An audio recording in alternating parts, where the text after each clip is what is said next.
Good morning, YouTube. The other day when I was driving home in my Tesla Cybertruck alone, because you were following me in the old Raptor with 307,000 miles, taking one for the team. Yeah, sorry about that. Good old gasoline. Yeah, I had time to think, and I was thinking about the Cybertruck and whether it would be the car of the decade, of the 2020s that everybody looks back on and saying that was the car that everybody was talking about, the one that everybody wants.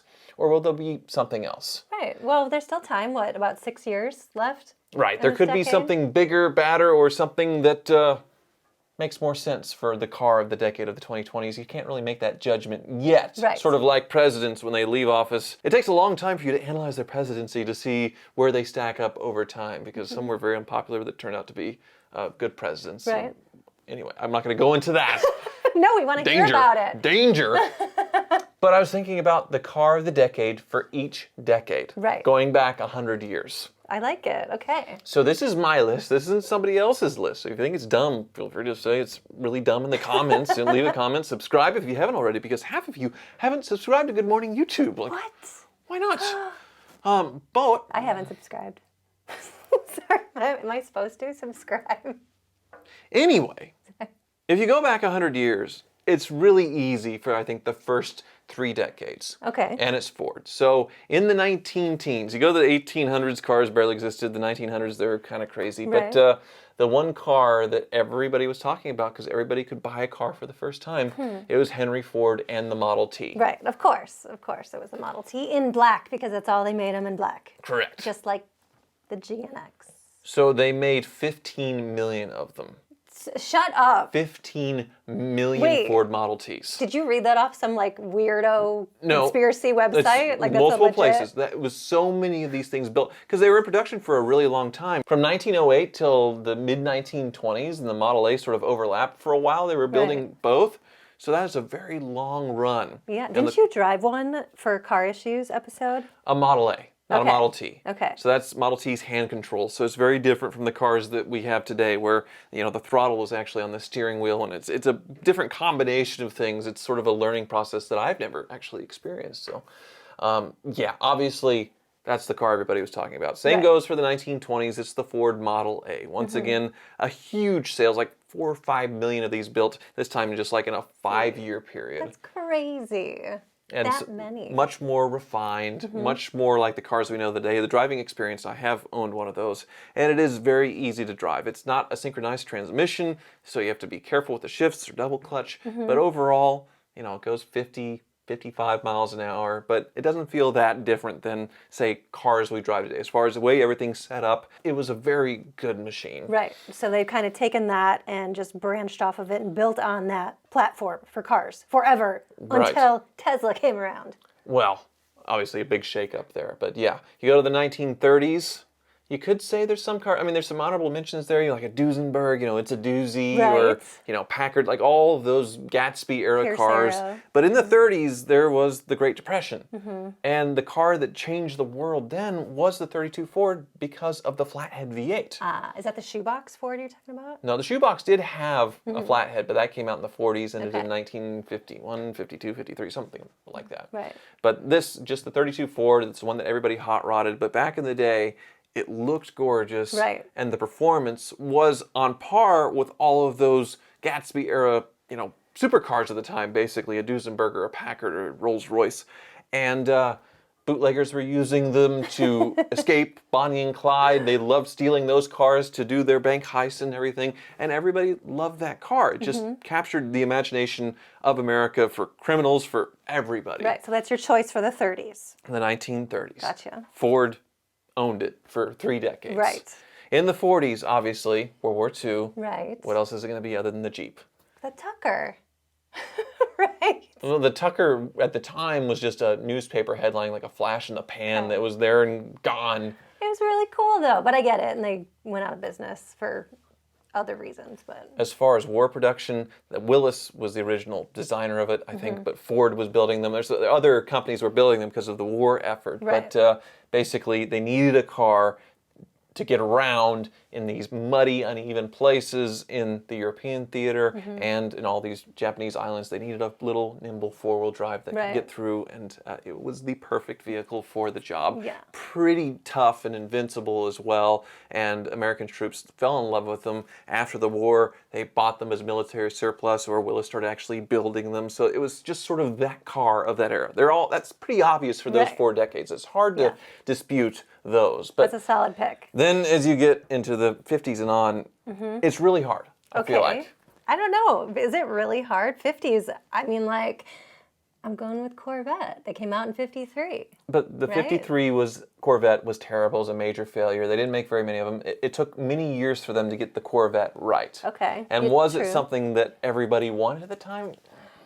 Not really. Was it something everyone was talking about at the time? No. No. So I don't think so. I think the car, you have to talk about fins. And you have to talk about cars that were bought in like droves. Like everybody wanted one at the time. Right. And it's the 57 Chevy. The Bel Air. It's very obvious. Oh, yeah. Okay, out of the 3, try 5. You got 55, 56, 57. You're saying 57 is the one you're going to pick. 57 had the look. Right. And get this, 1.5 million built in 1957. Really? That's so many. 1.5 million. That's crazy. That's why you still see so many of them on the road. Right. It was the perfect amount of bling, or whatever they called it in the 1950s. Pizzazz, what do they call that? It looks like a 1950s diner still, if they're stock. Or if you restore them, they're still beautiful and stunning. They don't make cars like that anymore. It fit the time. It was affordable in lower trims, and then also they had luxury trims that were more expensive as far as the convertibles. They had fuel injection in those as well. So technologically, they were pretty advanced for the normal cars. Like a Chevy isn't a luxury car, but it gave luxury amenities to normal people, something that was beautiful that they all wanted. And so you look at pictures of the period. They're just everywhere. And the car that lingered, I think, in their minds, because after that, 58, 59, they didn't look as good. People didn't really talk about that. Not that I was alive then to really know, but just in everything, it is 57 Well, Chevy. and I think you can define the style, not just through cars, but through the complete style of the 50s. With that look, that over the top, those colors, extra excessive trim, tons of chrome. Like there's nothing about minimalism, which is what we're seeing today in architecture and cars, is all about over the top. Do you need that massive chrome bumper? No, but it looks cool at the time. Yes. So you said Corvette as an honorable mention. Right. I don't know because it didn't sell all that well. Right. The Thunderbird dominated over the Corvette at the time. So if you're doing an honorable mention, I would say the Thunderbird might be the second. But in the 50s, it's the 57 Chevy. So maybe that's not that hard of a decade. In the 60s, it gets a lot harder. So what do you think for the 60s? Well, see, now I'm going to say the Superbird, but you're going to have the same argument. Nobody wanted it when it came out in 69. The Superbird was 70. No, it was Daytona 69. was 69. Oh, Daytona Charger. Okay. Well, the Daytona. There you go. It's okay. Close enough. I mean, that's the Winged Warriors that they couldn't sell. Right. They're really cool to us this day, but at the time, it was a homologation race special that people thought, oh, that looks really stupid. And then dealers were having to take the nose cone and the wing off to sell the cars because they look so stupid. They were the ugly ducklings, and they are now beautiful swans. I don't think it captured the imagination of America in the 1960s. Well, now it's the imagination of Joe Dirt Right. in 2024. The car is the Ford Mustang. Oh my gosh, yeah, of course. 1964 and a half, 1965. I think in 1965 it was 500,000 units in 65. Who knows how many from 65 to 69. But obviously there's the GTO that was the first muscle car. Didn't really take off like the Mustang in 1964 and a half. And it appealed to everybody. They were worried it was going to be a secretary's car, like a girl's car. Yes. And so they got Carroll Shelby to do hopped up performance GT 350s. But really they didn't need to because everybody wanted it. They had the inline six sort of base economical cheap ones. They had the 289s in different codes going all the way up to performance, you know. Well, it was perfect. I remember reading about the K code, which came out 2 months after it debuted at the World's Fair, and they were trying with high performance engines to see if people were into selecting that option, and it kind of started the trend of performance parts on a lot of cars. Right. And a lot of people know where they were when they saw the 64 and a half Mustang. I think Mike Joy tells a story about it, being a kid and seeing it, because they had unveilings of it, because back in the day, there was no internet, television's a grainy thing, there's magazine, but to see something in person, and they would put them behind curtains and then unveil it, and people could walk by the windows and see this new car. And it's amazing that they could actually produce them quick enough for demand. Kind of like what automakers struggle with today is like everybody wants this car, but they can't build 500,000 of them in the year like Cybertrucks. Right. But they're able to build them all like really quick. Boy, why did I say boy? If they could build them all to meet the demand. Oh boy. Oh boy. Oh by golly. I'm talking the 60s, 50s talk. But if they could build the cars to meet demand, like the Ford Maverick pickup truck, a hybrid pickup truck, if they could build enough of those to meet demand, I don't know if they want to because there's not enough money to be made on cheap pickup trucks, but as far as the Mustang, they were able to build it to where everybody could buy it when they were affordable, and everybody wanted it. Yeah. So that's the obvious choice, I think. What's your favorite year of the Mustang? What's your favorite body? 67. Probably. That's what I was going to go with because they redesigned it a little bit with that like convex or concave back end. Looks really pretty. The Steve McQueen look. Ooh, bullet. Yeah, but I don't know. The purest original, like the 66 GT350 I had was beautiful too. But definitely the car of the 60s in my opinion. You're absolutely right. Yeah. So 1970s. This is where it gets a bit harder. I think my choice is going to be controversial. So what do you think of the 70s? What do I think of the 70s? I don't know. There was the pullback on the, like, what was it? What would you call it? The oil embargo. The oil embargo. Inflation. And so, you know, cars got really slow and they got big bumpers on them and they didn't look as cool and muscly. Right. So you could say like the Smokey and the Bandit Trans Am, but I don't think so. I think that you are in the right direction because in the time everybody was pulling back. They were gas lines. They didn't want these gas guzzlers. They were dumping them. And I know this car had been around for a long time, decades, through all these decades pretty much that we went through starting after World War II was around in the United States. But I really think the car of the 1970s for America was the Beetle. Oh my gosh, really? The Volkswagen Beetle. So when did it come out in the 70s? No, they came out in the 40s or the 30s. It was the car of the people for, you know, Hitler wanted a car for the people. And oh my gosh, that's what it was. That was Volkswagen, the people's car. Right. But after World War II, they started selling it all over the world. It Right. came to the U.S. and somewhere in the 50s, I think there were a lot of them here. But it wasn't until 69 when Herbie, the first film came out for Herbie and the whole trilogy. But I think Americans really started embracing the cars and actually needed them in this period where gas was so expensive. They were selling by the hundreds of thousands every single year in the 70s, and they were everywhere. It was a lifestyle, just like I was saying about the 50s and the 57 Bel Air. The 70s, that Beetle showed you the lifestyle, that hippie lifestyle, which is late 60s into 70s, but it was a part of like the culture, the movement at the time. And so, yes, it has to be the Beetle for the 70s. You're totally 100% right. For our parents, I think they'll have so many Volkswagen Beetle stories with their friends and a cheap car and all that stuff. I know my uncle had one, and my mom couldn't really drive stick. Yeah. And my dad flew out to California when they were dating at the time, and she had to like learn how to drive stick to pick him up at LAX in a Beetle, and he thought he was going to die.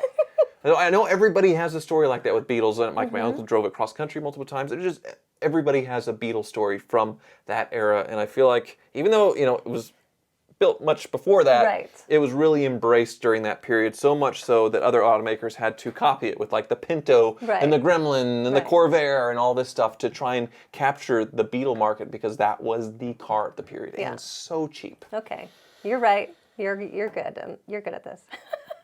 So now the 80s. The 80s. Well, obviously, everybody knows the GNX. I mean, come on. Seriously, you're not going GNX? Is it? You're not? No. You're not? No. That was a widely sort of panned sort of car. Panned? What does panned mean? It wasn't reviewed as well. Okay. It wasn't well received. As far as the quality of it, if you look at ones that are original, they aren't. I'm just going to mute this right now. Like, they look like that they've been repainted badly, but that's usually original paint from the factory. Right. They weren't, it was a cool concept, but not a really well-built car. And obviously the GNX wasn't sold in huge numbers, but 80s. The car that's in my head isn't something that really many people had or many people could afford. But the 80s was a crazy time where it was totally different than the 70s. Very aspirational. Right. Very much, Wall Street, Greed is Good. All of these movies where people wanted to be larger than life characters. Okay. And everybody had a poster on their wall of a car. Oh, yeah. Okay. No, you got one. It's the Lamborghini Countach. Of course. Are you just saying that because you have one?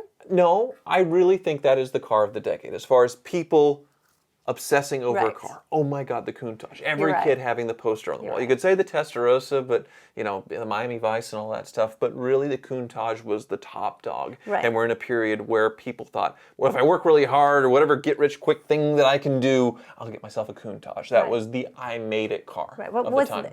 Is that like the Duesenberg of the 80s, where we didn't mention the Duesenberg back in the 20s? That was the it car. But maybe that was the car everyone aspired to have, like the Countach. I think so. I was talking about that a little bit in the 20s and 30s. You were doing probably the half listening thing, right?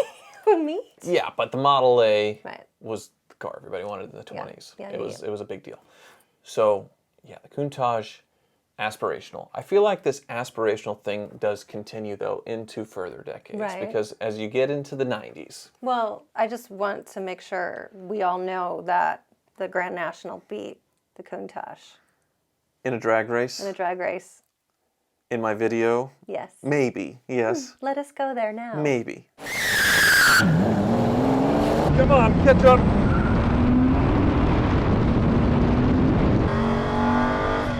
I mean, I would gain on him eventually. I'm starting to now, but we are already way over 60. Oh, look at that. Oh, look at that. Isn't that nice? Every boy didn't have a Grand National poster on their wall when they were a kid. And they had a Countach. You're right. You're right. Yes. Absolutely. That made an impression. It gave you the chills when you saw that poster because that was a sexy car. And King it's Kong. different. Absolutely. So, the 90s, I do feel like was another aspirational period. And a car that just blew everybody's minds. Like, would you say the Ford Taurus? Like in RoboCop? No. But the Ford Taurus was definitely the car of that decade as far as sales and everything, because it was revolutionary and all that stuff. But I'm not thinking Ford Taurus, because I'm thinking, what is a car that everybody lusted after, that everybody was talking about? And I think it's the McLaren F1. Yes, absolutely. Well, it was the fastest car in the world when it came out, right? 240 miles per hour. Right. That's insane. In the 90s. In 93, I think. It's just crazy. Right. So very low production, but it was a car like, oh my God, this car goes 240 miles an hour, and just look at the thing. Right. And it's $1 million. Like it was blowing everybody's mind. Everybody's talking about it in the 90s. Another car, everybody had a poster or a model of it or whatever. Right. It was the car. That one I struggled with, definitely the 90s, because there's so many, like, everybody has a Ford Taurus story. Right. And the Ford Taurus was so futuristic and, the RoboCop look and the sables and all that stuff. But I really think the car of the decade is still something aspirational. You're not going Buick Roadmaster? Roadmaster Estate Wagon? No, that was my car of the decade, but no, because that wagon thing was dying out. That was a trend that peaked in the 70s or whatever. But okay. I agree with that one. So 2000s. Yes. Even though it's a very low production car and pretty much impossible, but the desirability today, that's like a $15 million car nowadays. Is it really? I know, it's crazy. Yeah. 15 million? And then like in the 80s, the Ferrari F40, you could say, over the Countach. But the Countach was the poster car. But an F40 is a multi-million-dollar car. The Countach isn't. So that's why everybody's saying the Countach is so undervalued. And even though I'm kind of broke now with all the house stuff and everything else, I'm just hanging on to my Countach by my fingernails. But don't sell it. Yeah. So 90s, that is my choice. Okay. You may disagree. I agree. 2000s. I still feel like, even though we got into the Great Recession in 2009 or whatever, I do feel like we're still aspirational. Okay. And I do feel like it is similar with the Bugatti Veyron. The Bugatti, yeah. Well, 265, 270 miles per hour. 4 turbos. Not as big of an impact as the Countach with the, celebrity that it had sitting on everyone's wall, but absolutely aspirational. That's what everybody was rapping about at the time. That was the car that blew everybody's minds. Just incredible. Well, there's that video. Was that the one with the jet racing the jet on the runway? The Bugatti? Do you know what I'm talking about? No, never mind. No. Okay. You mean on Top Gear? Was that Top Gear? Yeah. I think that was Koenigsegg. Oh, okay. Yeah, but sorry. Because Bugatti, they took James May, Captain Slow, put him on the track. The joke is being the slowest driver ever, and he busted speed records. He made the speed record himself before the driver actually came. The professional driver came in and beat it. But that's a tough one. To the 2000s, because it easily could be the Hummer H2, the Cadillac Escalade. I have to say the Cadillac Escalade was another one where it was like, this is a transformational period where the luxury SUV came onto the scene. Which you could argue that, yeah. Everybody wanted a luxury SUV. Then the world changed from luxury sedans to luxury SUVs. I want this. And the Escalade started that trend. It could also be the Toyota Prius. Okay, no. Just no. The 2004 Toyota Prius. No. Big car for that era. As far as people talking about it, a punchline, a political statement, every stand-up everything comedian. else. The 2000s, it gets a lot harder, I feel like, to pick a car of the decade there. I agree but with I you. think I'm going with Veyron because it was still universally like, wow. Right. But Escalade, kind Prius, kind of close. Put the luxury SUV on the map. So we've gone through the new millennium. Right. Now we're at the last decade.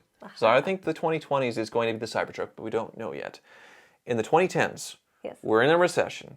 People aren't really going for aspirational anymore. Cars are changing. We have the hypercar holy trinity, but it's not, like, once again, it's just like, whatever. People are more obsessed with tech.